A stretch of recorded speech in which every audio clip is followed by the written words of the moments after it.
네, 안녕하십니까? 예, 반갑습니다. 우리 옆 사람과 이렇게 한번 인사하면 좋겠습니다. 예수님은 사랑이십니다. 예, 한번 또 인사할까요? 예수님 안에 참 자유가 있습니다. 예, 아멘. 아멘. 오늘 저녁 식사는 다들 맛있게 하셨습니까? 예, 저도 오늘 저녁 식사는 직장에서 했습니다. 예, 직장에서 매주 수요일에는 특식이 나오는 날이어서 평소보다 1,000원이 더 비싸고 조금 더 맛있게 나옵니다. 그래서 잘 먹었습니다. 그런데 예수님은 오늘 본문에서 십자가에서 돌아가시기 전에 가지신 마지막 식사를 하십니다. 평소에 예수님과 제자들은 맛있는 것을 많이 못 드시고 또 굶기도 하시고 또 어쩌다 잔치에 초대되면 좀 맛있는 것을 먹으셨던 것 같습니다. 그런 예수님이신데 돌아가시기 전 마지막 식사는 조금 맛있는 것을 드셨으면 좋을 것 같습니다. 그런데 예수님은 마지막 한 끼 식사까지도 드시고 싶은 것, 맛있는 것을 드시지 않고 성경을 이루려고 최선을 다하셨습니다. 여러분, 우리가 먹든지 마시든지 다 하나님의 영광을 위해서 할 수 있기를 바랍니다. 네, 아멘. 하나님 아버지께서 주신 그 삶을 예수님은 마지막 식사 한 끼까지도 온전히 하나님께 드렸습니다. 예수님께서 십자가에서 돌아가신 그 기간은 유대인의 가장 큰 명절인 유월절이었습니다. 마태복음 26장 20절에서 예수님은 제자들과 함께 식사 자리에 앉으셨습니다. 유월절 식사였습니다. 요한복음에 보면 마지막 만찬의 자리에서 가룟 유다는 예수님으로부터 떡 한 조각을 받고 밖으로 나갔다라고 기록되어 있습니다. 그러니까 가룟 유다는 예수님께서 이제 성찬에서 나를 기념하라 하시면서 나누어 주시는 그 성찬의 떡과 잔은 받아 먹지 못하고 가룟 유다는 밖으로 나갔습니다. 26절입니다. 예수님은 떡을 가지사 축복하시고 떼어서 제자들에게 주셨습니다. 받아서 먹으라, 이것은 내 몸이니라 하셨습니다. 오늘 설교의 제목은 죄사함을 얻으려면입니다. 이 시간 우리는 왜 성도는 성찬을 해야 하는가? 예수님께서 명령하신 성찬의 의미는 무엇인가 새기는 시간이 될 수 있기를 바랍니다. 첫 번째로 성찬에는 죄사함의 의미가 있습니다. 예수님은 유월절 식사를 하시면서 식사 마지막 부분에 성찬 예식을 제정했습니다. 예수님께서 정하신 이 예식을 초대교회에서부터 현재 우리들까지 계속 행하고 있는 것입니다. 예수님은 왜 유월절 식사에서 떡을 나누어 주실 때 내 몸이다 받아 먹으라 라고 하셨을까요? 유월절 식사를 하고 있다고 했습니다. 지금 유월절 식사의 떡이 왜 예수님의 몸일까요? 먼저 우리는 유월절과 예수님이 나눠주신 무교병의 유래에 대해서 생각해 봐야 합니다. 유월절의 유래는 모세 시대에 이집트에서 이스라엘 백성이 탈출할 때 시작되었습니다. 우리 출애굽기 12장 33절 34절 찾아보겠습니다. 애굽 사람들은 말하기를 우리가 다 죽은 자가 되도다 하고 그 백성을 재촉하여 그 땅에서 속히 내보내려 하므로 그 백성이 발교되지 못한 반죽 담은 그릇을 옷에 싸서 어깨에 매니라. 아멘. 하나님께서 이집트에 내리신 10번째 재앙은 장자의 죽음이었죠. 모든 집마다 장남이 죽었고 그리고 짐승 중에 첫째도 다 죽었습니다. 그러자 애굽 사람들은 극도의 혼란과 두려움에 빠졌습니다.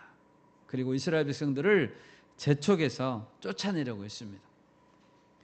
갑자기 이집트 사람들이 등을 떠밀면서 나가라고 하자 이스라엘 백성들은 발효되지 못한 반죽을 담은 그릇을 옷에 싸서 메고 나갈 수밖에 없었습니다.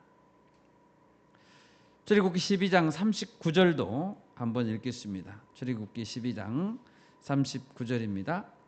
그들이 애굽으로부터 가지고 나온 발교되지 못한 반죽으로 무교병을 구웠으니 이는 그들이 애굽에서 쫓겨남으로 지체할 수 없었음이며 아무 양식도 준비하지 못하였음이었더라. 아멘.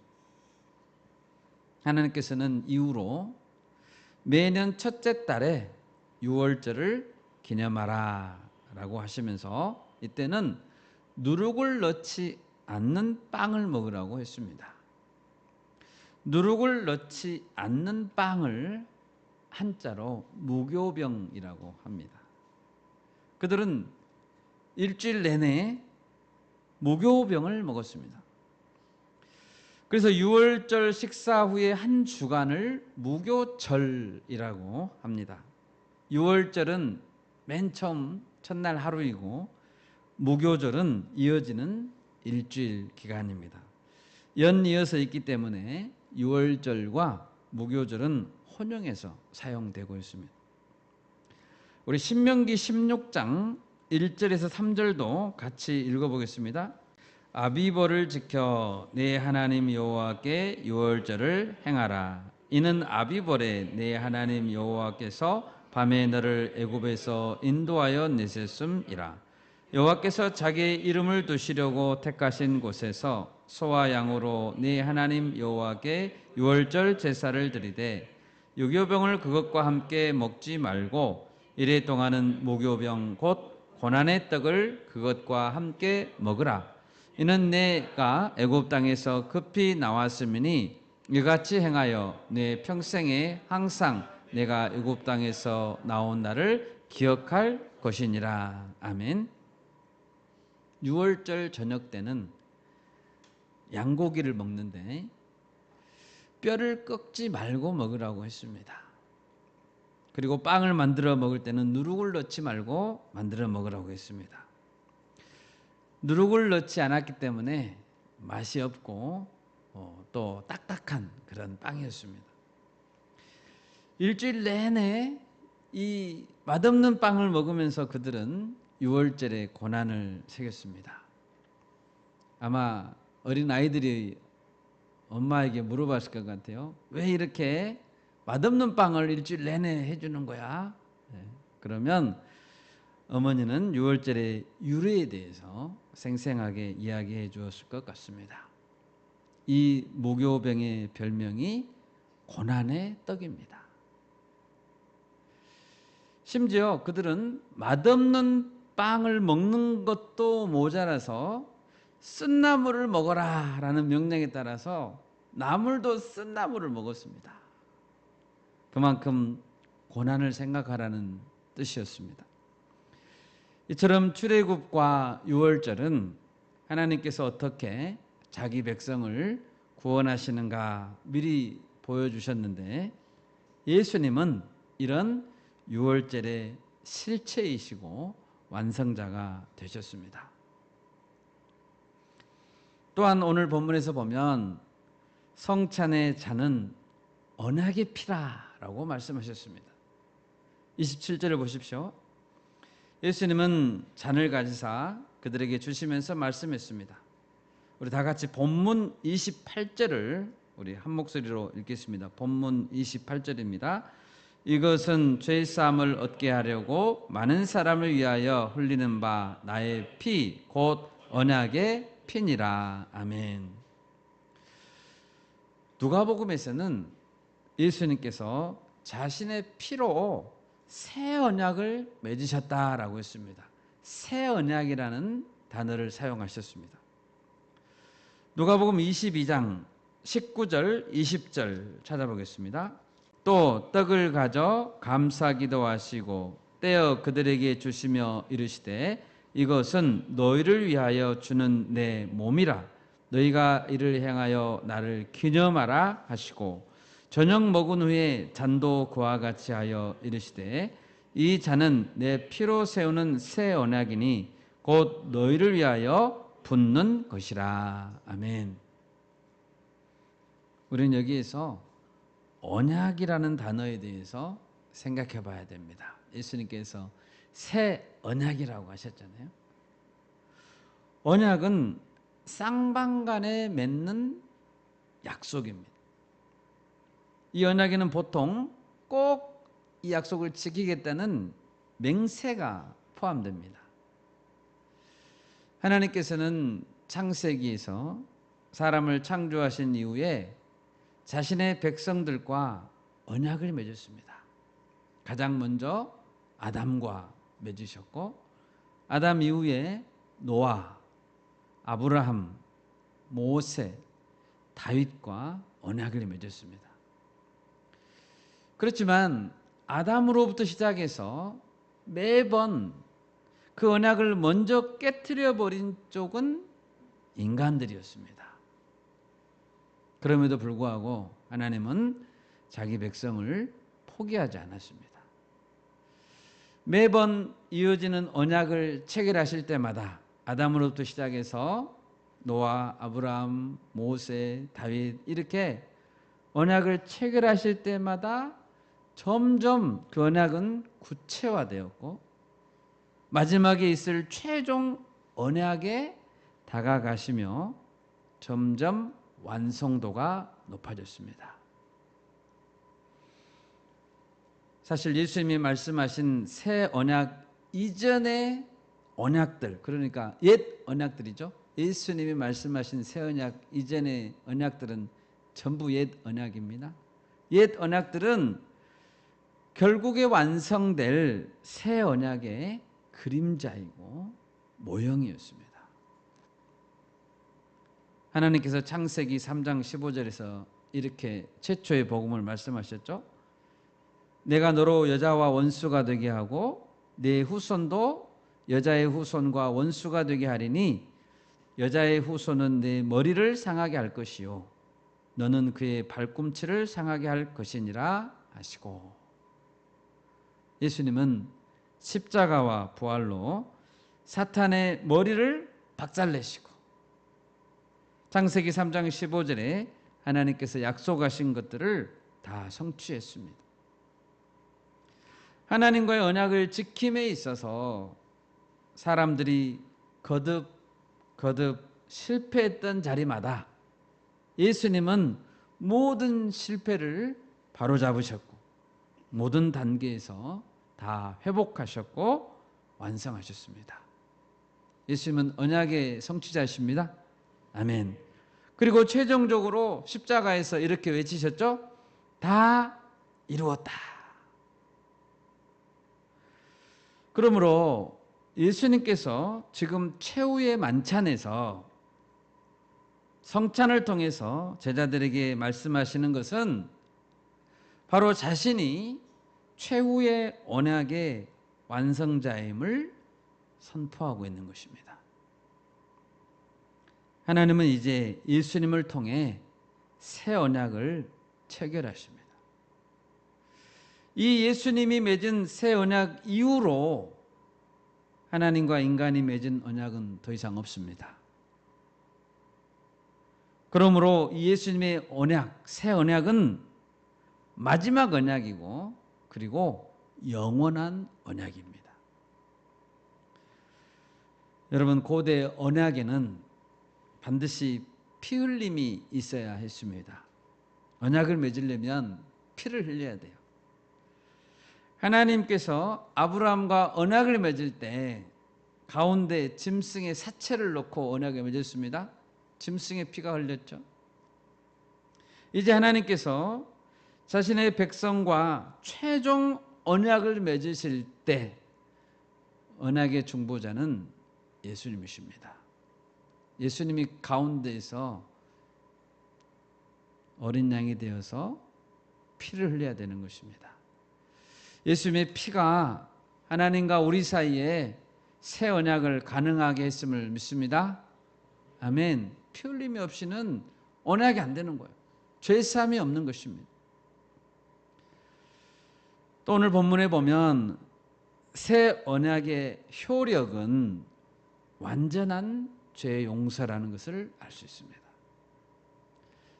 옛날의 언약들, 특히 아브라함과 모세와 다윗의 언약들은 하나님께서 이스라엘 민족을 구원받은 백성들의 대표로 삼아서 언약을 맺었습니다. 이스라엘 민족이 대표였어요. 하나님과 이스라엘 사이 언약에 맺었죠. 모세와 옛 언약을 맺었을 때 보여주는 한 장면은 오늘 예수님께서 제자들과 언약을 맺는 장면을 미리 보여주고 있습니다. 찾아볼까요? 출애굽기 24장 6절에서 11절입니다. 모세가 피를 가지고 반은 여러 양푼에 담고 반은 제단에 뿌리고 언약서를 가져다가 백성에게 낭독하여 듣게 하니 그들이 이르되 여호와의 모든 말씀을 우리가 준행하리이다. 모세가 그 피를 가지고 백성에게 뿌리며 이르되 이는 여호와께서 이 모든 말씀에 대하여 너희와 세우신 언약의 피니라.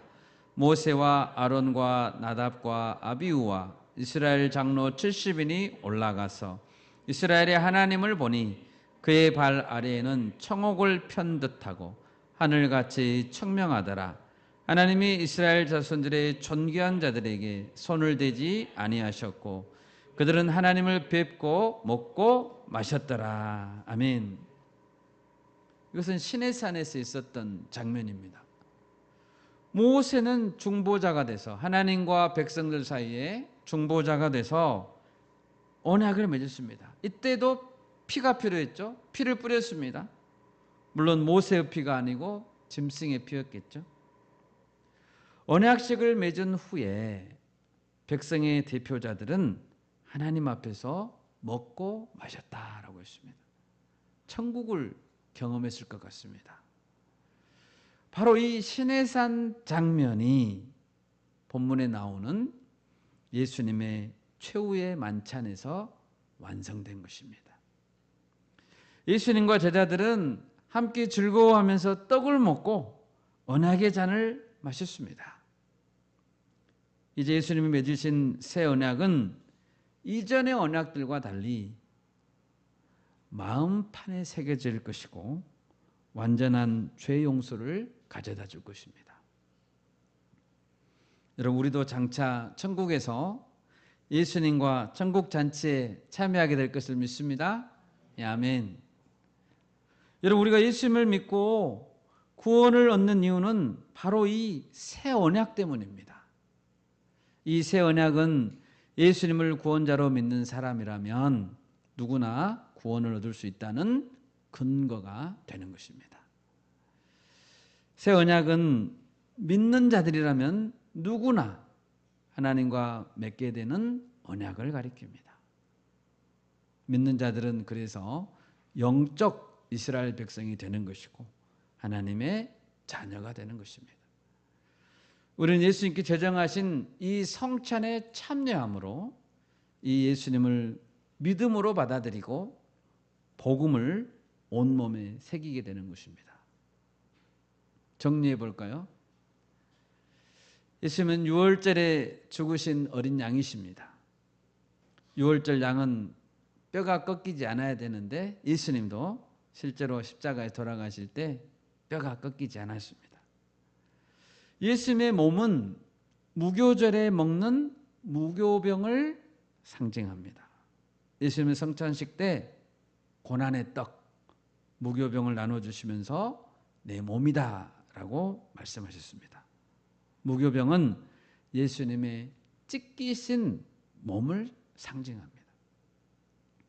그러므로 예수님께서 유월절 식사 때 나눠주신 그 빵은 예수님의 몸이 되는 것입니다. 구원은 예수님의 고난을 통해서 우리에게 주어졌습니다. 이집트의 마지막 재앙에서 어린 양의 피가 발라진 집 안에 있으면 누구나 구원을 받았습니다.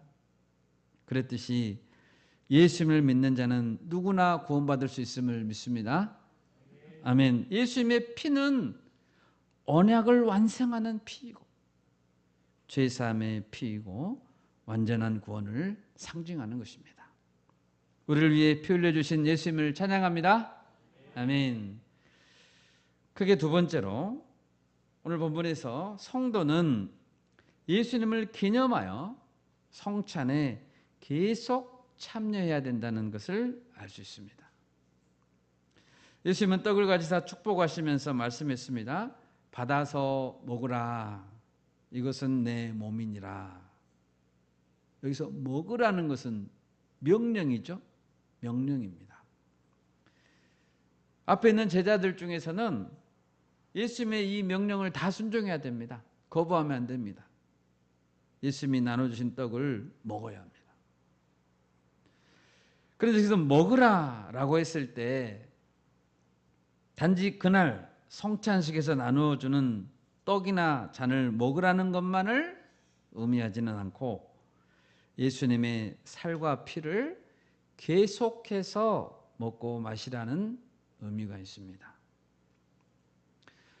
예수님의 살과 피라고 했을 때 우리는 이 말을 문자적인 의미로 예수님의 진짜 살과 진짜 피를 먹으라는 문자적인 의미는 아닙니다.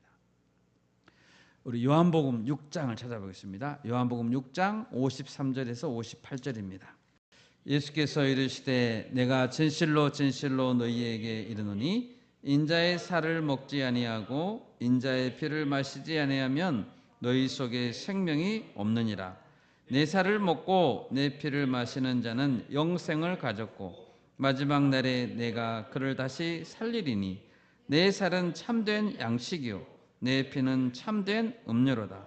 내 살을 먹고 내 피를 마시는 자는 내 안에 거하고 나도 그의 안에 거하나니 살아계신 아버지께서 나를 보내심에 내가 아버지로 말미암아 사는 것 같이 나를 먹는 그 사람도 나로 말미암아 살리라. 이것은 하늘에서 내려온 떡이니 조상들이 먹고도 죽은 그것과 같지 아니하여 이 떡을 먹는 자는 영원히 살리라. 아멘. 예수님의 말씀입니다. 하나님께서는 출애굽했던 이스라엘 백성에게 날마다 하늘에서 만나를 내려서 먹게 했죠. 그들은 매일 만나를 먹지 않으면 살아갈 수 없었습니다. 예수님께서는 자신이 하늘에서 내려온 만나라고 하셨습니다. 그러자 당시 유대인들은 깨닫지 못했습니다. 살과 피를 먹으라고 하니까 정말 예수라는 랍비가 자기 살점을 뚝 떼서 주려고 하는가? 이렇게 오해했습니다.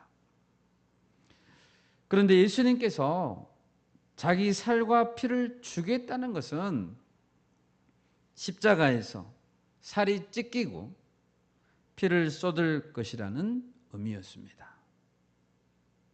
예수님의 십자가를 믿고 영접하는 자는 예수님의 살과 피를 먹고 마시는 자가 되는 것이고 그것은 예수님과 하나가 된다는 의미였습니다. 우리가 살과 피를 먹을 때 그것이 우리 몸에 들어와서 우리 몸과 하나가 됩니다. 그것은 연합을 뜻하고 하나 된다는 것을 뜻합니다. 성도는 믿음으로써 예수님의 살과 피를 먹습니다. 예수 그리스도와 연합하게 되고 그분의 죽으심에 참여하는 것입니다. 갈라디아서 2장 20절을 제가 읽겠습니다. 내가 그리스도와 함께 십자가에 못 박혔나니 그런즉 이제는 내가 사는 것이 아니요 오직 내 안에 그리스도께서 사시는 것이라. 이제 내가 육체 가운데 사는 것은 나를 사랑하사 나를 위하여 자기 자신을 버리신 하나님의 아들을 믿는 믿음 안에서 사는 것이라. 아멘. 아멘. 여러분, 우리가 어떻게 2000년 전에 십자가에서 죽으셨던 그 죽음으로 우리도 같이 죽을 수 있단 말입니까? 어떻게 우리가 예수님과 함께 십자가에 못 박힐 수 있죠? 이것은 믿음으로 가능한 것입니다. 제자들은 예수님이 나눠주신 떡과 잔을 먹음으로써 믿음으로 그리스도와 함께 십자가에 못 박혔습니다. 믿음으로 모든 죄가 씻음받은 자가 되었고 믿음으로 그리스도와 함께 살리심을 받게 될 것입니다. 예수님은 제자들에게 언제까지 이런 성찬 예식을 하라고 했습니까? 언제까지 해야 되죠? 고린도전서 11장 25절, 26절 찾아보겠습니다. 식후에 또한 그와 같이 잔을 가지시고 이르시되 이 잔은 내 피로 세운 새 언약이니 이것을 행하여 마실 때마다 나를 기념하라 하셨으니 너희가 이 떡을 먹으며 이 잔을 마실 때마다 주의 죽으심을 그가 오실 때까지 전하는 것이니라. 아멘. 언제까지요? 그가 오실 때까지. 그리스도의 교회 공동체는 주님께서 오실 때까지 이 성찬을 해야 하고, 그리고 이스라엘 백성들이 날마다 하늘의 만나를 먹었던 것처럼 예수님의 말씀을 먹고 예수님과 기도로 교통하면서 예수님과 연합하는 삶을 살아야 하는 것입니다. 여기서 한 가지 더 생각해 보겠습니다. 요즘에 여러 이단들 중에서 유월절을 지켜야 된다라는 이단이 있습니다. 유월절을 지켜야 된다. 유월절은 구약시대 백성들, 이스라엘 백성들이 지켰던 유월절이잖아요. 근데 우리가 그걸 지키지 않으면 구원받지 못한다라고 주장하는 이단들이 있습니다. 여러분, 우리가 유월절을 지켜야 됩니까? 매년 첫째 달에 유월절, 무교절 이렇게 지켜야 되나요? 잘못된 주장이죠. 방금 읽은 고린도전서 11장에서 사도 바울은 초대교회 성도들에게 어떻게 명령했죠? 유월절을 지켜라라고 명령했습니까? 고린도 교회 성도들에게? 아니죠. 이것을 행하여 마실 때마다 나를 기념하라 하셨으니, 예수께서 하신 말씀이죠. 너희가 이 떡을 먹으며 이 잔을 마실 때마다 주의 죽으심을 그가 오실 때까지 전하는 것이니라. 아멘. 사도 바울은 예수님의 명령을 기초로 해서 이제는 떡과 잔을 마시며 성찬 예식을 통해서 예수님을 기념하라라고 했습니다. 유월절 지키라고 안 했어요. 유월절 식사는 예수님과 제자들이 십자가 지기 전에 마지막 최후의 만찬 했잖아요. 그걸로 끝났습니다. 유월절 식사가 완성됐어요. 그것이 마지막 유월절 식사입니다. 유월절의 참된 의미를 예수님이 완성하셨습니다. 아멘. 예수님이 유월절의 실체입니다. 실체가 오셨습니다. 그런데 왜 유월절을 또 지켜요? 예수님이 제정하신 성찬을 하면 되는 것입니다. 이젠 유월절을 지키지 않고 성찬을 행하면서 구원을 완성하신 예수 그리스도를 기억하는 것입니다. 마찬가지로 안식일을 지켜야 된다라고 주장하는 이단들이 있습니다. 안식일의 주인이 누구신데요? 예수님이시잖아요. 예수님 오셨는데 왜 안식일을 지키죠? 안식일을 지키지 않는 것처럼 유월절도 지키면 안 되는 것입니다. 그게 세 번째로, 오늘 본문을 보면 예수님은 금방 부인할 자들과, 금방 자신을 부인할 자들과 함께 성찬식을 했습니다. 그랬죠? 성찬식 직후에 부인하잖아요. 성찬식에 참여했다고 해서 하루아침에 우리가 바뀌는 건 아닙니다. 예수님은 31절에서 말씀하셨습니다. 그때 예수께서 제자들에게 이르시되 오늘 밤에 너희가 다 나를 버리리라. 기록된 바 내가 목자를 치리니 양의 떼가 흩어지리라 하였느니라. 예수님이 너희가 다 나를 버리리라 하니까 제자들이 어떤 반응을 보였습니까? 억울하다는 듯이 우렁차게 한 목소리로 대답합니다. 내가 주와 함께 죽을지언정 주를 부인하지 않겠나이다. 다 그렇게 말했습니다. 그런데 수제자인 베드로도 3번이나 부인했습니다. 대표로. 나머지 다 도망갔죠. 다 부인했습니다. 예수님이 예고하신 것은 너희가 다 나를 버릴 것이다 였습니다. 예수님은 제자들이 부인할 것을 알았습니까? 몰랐습니까? 알았습니다. 도망갈 것을 알았습니다. 알면서도 그 성찬식을 하신 거예요. 몇 사람만 부인하게 될 것이라고 말씀하지 않았고 너희가 다 나를 버릴 것이라고 했습니다. 예수님은 이렇게 말씀하지 않았습니다. 너희는 나를 실망시킬 거야. 너희는 배반하고 망할 거야. 이렇게 말씀하지 않았습니다. 그럼 예수님은 왜 이렇게 의미 있는 아주 중요한 새 언약을 제정하신 거 얼마나 중요합니까? 이렇게 의미 있는 성찬 예식 직후에 제자들이 실패할 것이라고 아셨고 그렇게 또 말씀해 주셨을까요? 왜 같이 하셨을까요? 예수님은 지금 이렇게 제자들에게 말씀하고 있는 것입니다.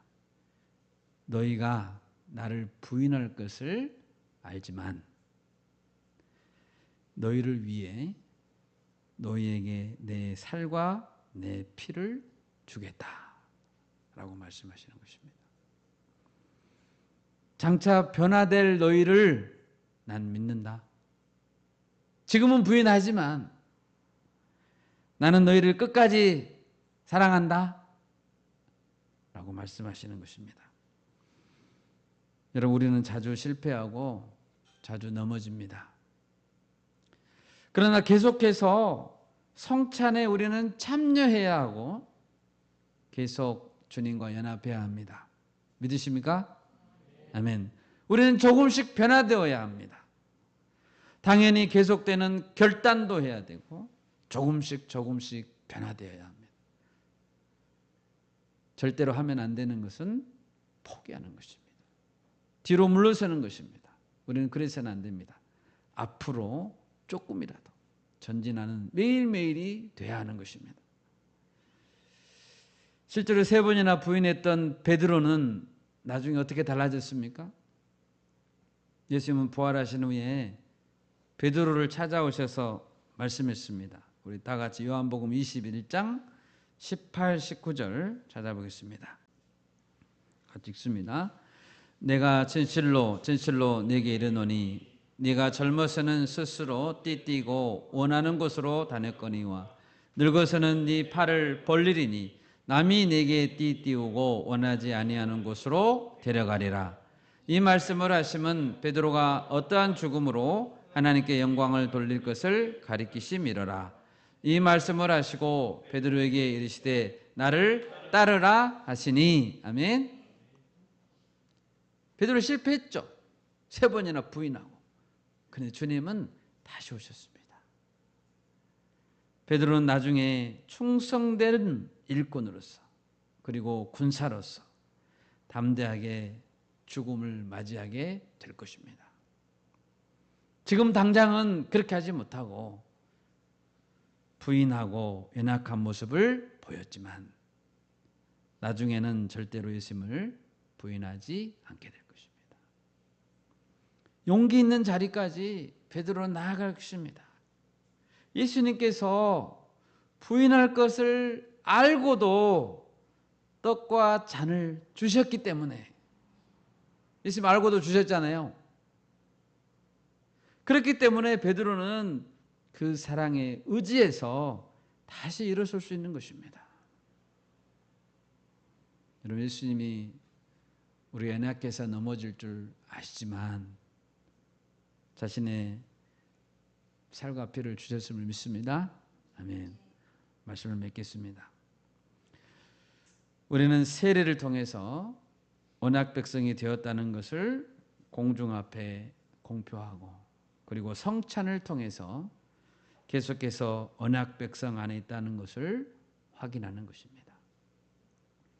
예수님은 지금 십자가 죽음을 눈앞에 두고 있습니다. 그날 밤이 되면 십자가에 못 박혀서 죽기 위해서 잡혀가게 될 것입니다. 예수님께 마지막 이 시간이 얼마나 소중할까요?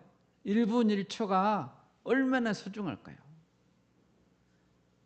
그런데 그 아까운 시간에 제자들과 떡과 잔을 나누면서 이것은 내 피로 세운 새 언약이다 라고 하셨습니다. 제자들은 예수님께서 나눠주신 바로 그 떡과 잔을 먹음으로써 예수님과 함께 하나 됐고, 예수님과 함께 십자가에서 죽었습니다. 예수님께서 나눠주신 떡과 잔을 먹지 않는다면, 예수님과 연합하지 않는다면 예수님과 전혀 상관없는 자가 되는 것입니다. 여러분, 우리 모두는 죄 사함을 얻으려면 예수님과 연합해야 합니다. 아멘. 예수님과 함께 십자가에 못 박혀 죽어야 하고 다시 함께 살아내야 되는 것입니다. 우리가 예수님이 세우신 새 언약 안에 계속 머물러 있기를 소원합니다. 아멘. 제가 기도하겠습니다.